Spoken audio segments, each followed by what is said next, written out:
Hello everyone and welcome to Honest and Angry Reviews, where I am going to be taking much more precautions with how I review things and how I come across through the camera. I'm not going to do any funny business anymore. This is going to be completely, I gotta do what I gotta do. Yeah? So, Fallout 76. That's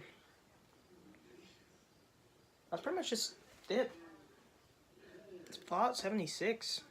The apparently 76th game in the Fallout series.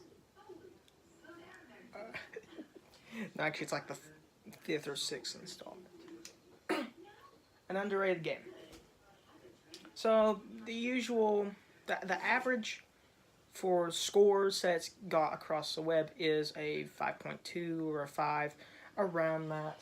As you can see, Metacritic 52, IGN 5 out of 10, GameRank 2.5 out of 5, which I can't, that's about a 5. From a critical standpoint, I did really like this game. Out of like just watching this game just play out has been pretty cool. But is a lot better if you play with friends. I've been playing with one of my friends, Isaiah. He helped a lot with that. Made it not so mind-numbingly boring. But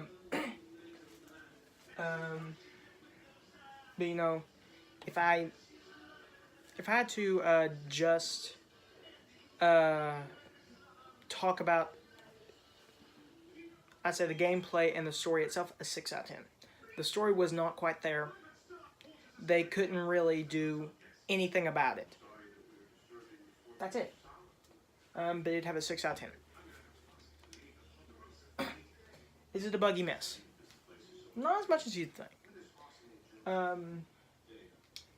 My game did crash a few times, but I think that's more the hardware issues than the actual game itself. The Xbox One happens to crash a lot. Everyone knows that. It's crashed with me on other Bethesda games too. Skyrim. That's also a game known to crash. But also a game that I bought recently, Jump Force, which is made by Bandai Namco, also has crashed. But it's a solid game either way. It's very solid. And also when I got into the mechs, sometimes it put me in sideways or something. Very weird. Is it selling out? It does seem to be a sellout on Bethesda's part. The Fallout franchise is very, very popular. Everyone knows that. Fallout is a franchise that has been out, I think, since the 90s. So they're going to use that name to make something completely different. Other companies have done this. But if you were not to put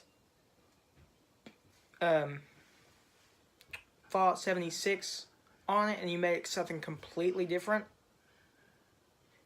it would have done better. Because people want it to be a true Fallout game. I think that they just made a game that would be bought by really just any fan of Fallout. Maybe, maybe not. I don't know. But they probably just put out this half-baked game to work on Elder Scrolls 6. Which could be a cause of the lack of fun gameplay and a half-baked story. Most people are like, oh, in a video game you don't need story. In this kind of game, you do need a story, or it's just not going to carry at all. Alright, here's my new rating system for games. Throw it, play it, beat it. Makes sense. I'm not going to complete it like a completionist. One thing, I'd be ripping them off. But two, I don't think you should ever try to complete a game that you're not wanting to. Because, like, I've seen people put so many hours into completing a game, I'm like, but that kind of takes away like, all the fun, you know? Maybe. Maybe, maybe not. I don't know. But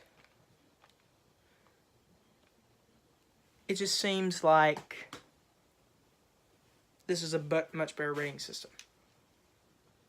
My overall rating is play it. Do not beat it. It is good to pick up and play, but if you were going on a completely long playthrough or something like that, this is a game that you pick up inch by inch by inch and just play it when you can. Beating it, then there's nothing else to do. Just try to do it, play it when you can, but don't rush to the end, or else you'll feel like you've just wasted $60. So yeah, that's it. Please like, comment, and subscribe. If you like this review, tell me. I'll try to do some more. The next one hopefully will be Breath of the Wild, a game that I love dearly. It is so good. But I have to be thorough with all my reviews. Just like in this one, Fallout 76 was a game that I enjoyed thoroughly. So I will be, giving it a hard look at it, just like I did with this.